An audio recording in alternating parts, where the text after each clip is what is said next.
Bienvenidos al canal de Misterio de Julio Cruz García. Hoy les traigo la continuación del resumen sobre la piedra del letrero. Extraído de la página web de Esteban Padilla Vilches. Leyendas y misterios de la provincia de Jaén. La piedra del letrero, segunda parte. Una palabra imposible de redescubrir. Un secreto imposible de desvelar. Ahora que el recuerdo de sus grabados se encuentra borrado por las acciones de la erosión y de los hombres. Ahora que estaba prácticamente en el olvido, un par de novelas, un artículo en un periódico y una entrevista radiofónica hicieron volver la vista hacia un paraje de la comarca del Condado, en el norte de la provincia de Jaén. En esas novelas, en ese artículo para el periódico y en esa entrevista, se contaba la historia de una visita, de incógnito nada de la parafernalia común a las visitas de los grandes gobernantes, de un minúsculo grupo de las SS alemana durante la Segunda Guerra Mundial, cuyo destino y objetivo era encontrar la piedra letrero y descifrar su contenido. La aparición de sociedades secretas y la masonería, esta última aunque no puede considerarse una sociedad secreta ya que se conoce su existencia, se puede decir que sus fines y objetivos se encuentran algo difusos, a pesar de poder conseguirse documentación histórica de sus logias y verificar sus fines, resultados y componentes, en Europa, hicieron que la sociedad en general quisiera pertenecer a estas sociedades y, en muchos períodos, el no formar parte de alguna de ellas, era sinónimo de encontrarse al margen de esa parte de la sociedad que tomaba decisiones, de la que emanan ideas e ideales, de la parte de la sociedad que se imponía a nivel cultural, económico y social. Una de las sociedades más importante, influyente y poderosa económicamente fue la Sociedad Thule, fundada en 1918, la cual a su vez era una escisión de la Orden de los Germanos, fundada en 1912, integrada en el primer tercio del siglo XX por algunas de las personas más poderosas económicamente de Múnich, Alemania. Fue la Sociedad Thule con su apoyo económico, quien se encargó de ayudar a subir al poder al Partido Nacionalsocialista en Alemania.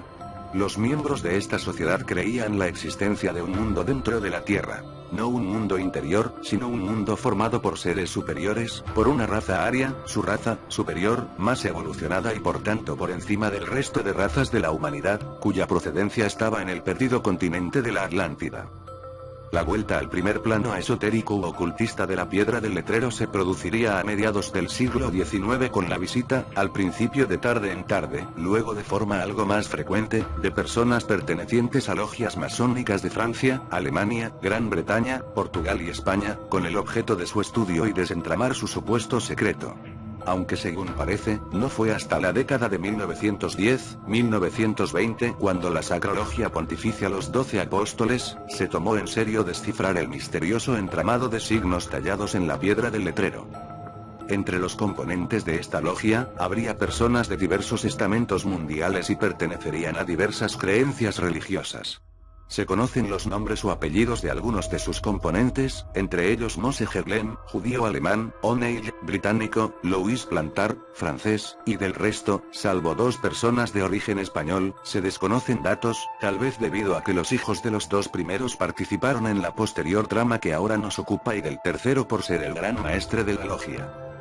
¿Pero qué es la piedra del letrero? ¿Cuál es el dibujo que esconde? ¿Para qué tanto secreto durante el Tercer Reich en silenciar su interés en ella? En 1912, un médico residente en Chiclana de Segura Teodice Locobo Martínez, preparó una crónica para un periódico y posteriormente, en 1915, apareció en una revista cultural provincial.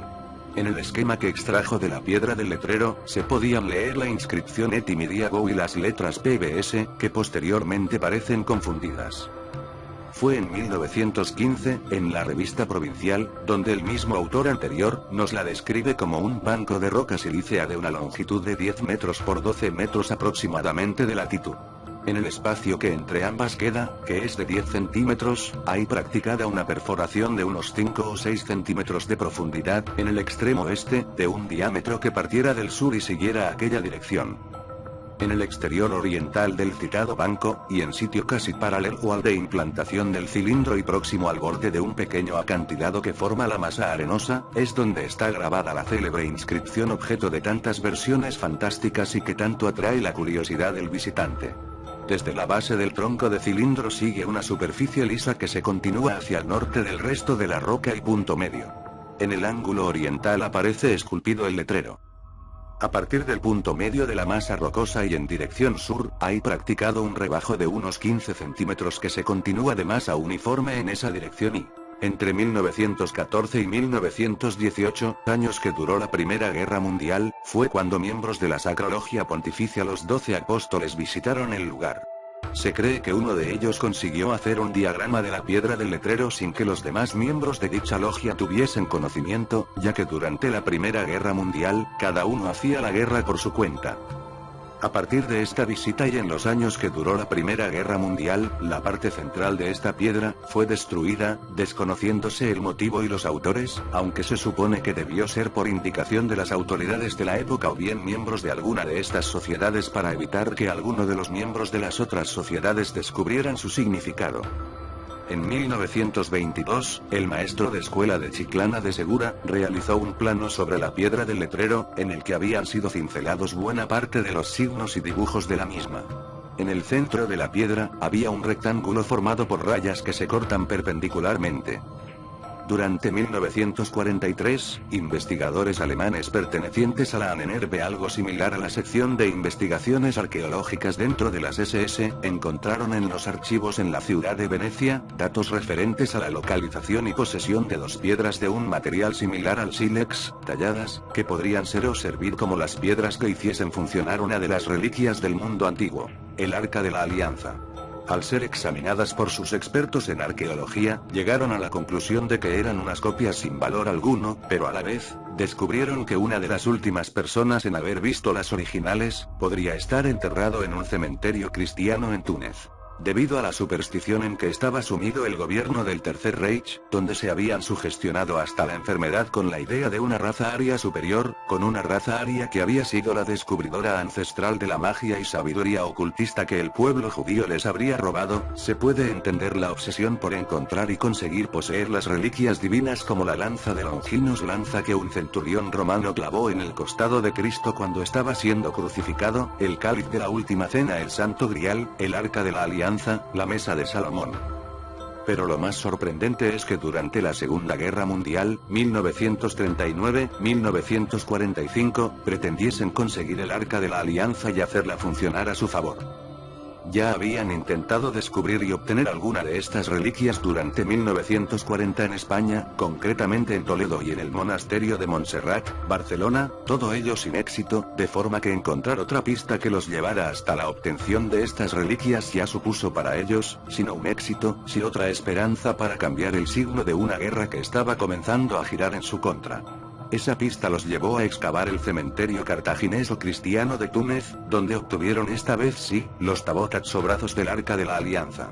La pista sobre encontrar la palabra secreta que hiciese funcionar el Arca de la Alianza la encontraron entre la documentación obtenida de la casa de Louis Plantard en Francia. Recordemos que fue gran maestre de la Sacra Logia Pontificia de los 12 Apóstoles y estuvieron investigando en un lugar cercano al convento donde envejeció y murió Pietro Vergilius, un traductor de la Embajada de Alemania en España de apellido Kulenthal, y dos miembros de seguridad de las SS. Fue a través de mensajes cifrados entregados por un profesor judío de la Universidad de Berlín, Zumel Gerlen, rescatado por los miembros de las SS del campo de concentración y exterminio de Auschwitz-Birkenau, para que trabajara deduciendo el significado de la piedra del letrero para los alemanes, todo ello, bajo la amenaza de matarles a él y a su hijo, al cual tenían bajo custodia, el encargado de descubrir la operación que preparaban los alemanes. Los mensajes fueron entregados durante el viaje de Madrid hasta Chiclana de Segura con destino a la Embajada de Gran Bretaña.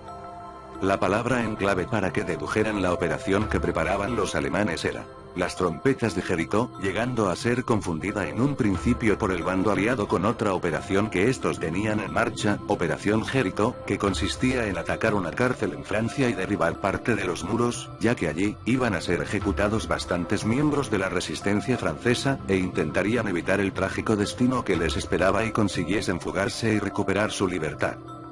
El viaje de Madrid a Chiclana de Segura duró 3 días. Al llegar a Chiclana e ir a visitar la piedra, se encontraron una superficie irregular llena de cruces, letras, signos y grafitos. Habían destruido la inscripción. El alcalde de Chiclana de Segura informó a la comitiva alemana que Franco o sus subordinados habían mandado quitar una parte de círculos, rayas y letras porque eran símbolos masones y que la parte central se decía que hacía muchos años que estaba borrada. Ese motivo hizo que la comitiva alemana no pudiese obtener su objetivo, salvando quizás, o impidiendo utilizar el Arca de la Alianza como un arma de guerra contra los aliados, que era el motivo por el que era buscada de manera quizás supersticiosa, por el Tercer Reich. Los ejércitos de los países aliados consiguieron rescatar al hijo de Zumel Gerlem del lugar donde estaba custodiado y consiguieron ponerlo a salvo en Suiza. Entre 1946 y 1950, la familia Mercado construyó un cortijo encima de la lancha de piedra en la que estaban labradas las inscripciones, o lo que quedaban de ellas. Que había conocido gentes venidas de varios países y que estas gentes habían informado acerca del misterio que la piedra guardaba. Mercado que construyese el cortijo encima para por un lado evitar los daños al grabado de la piedra y por otro, no los molestasen con visitas continuas y fuera de lugar.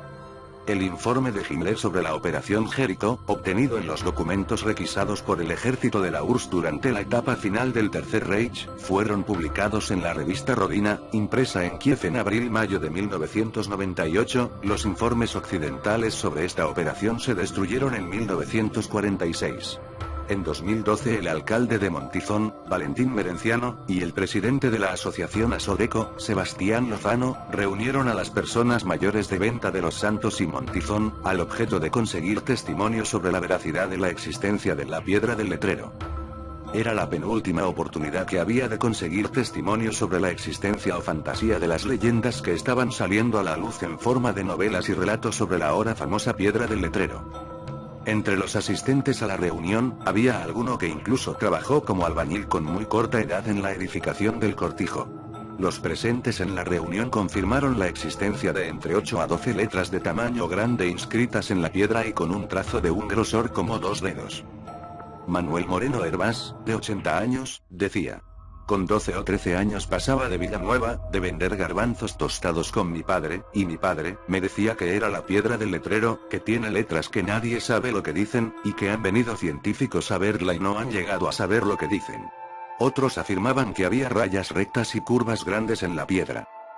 Para muchos era la piedra del letrero y para otros, la piedra del reloj. Florencio González Gómez, natural de Chiclana de Segura, decía: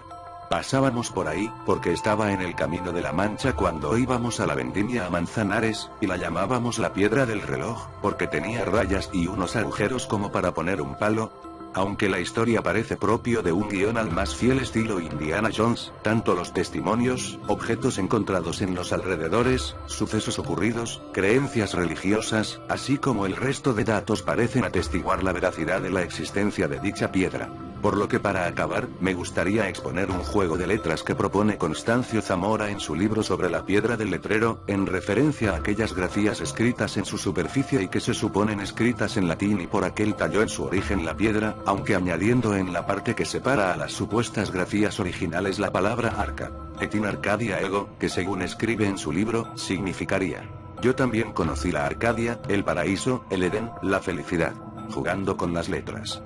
Y tego in Arcadia Dei, apártate, yo oculto los secretos de Dios. Espero que les haya gustado esta historia. Gracias.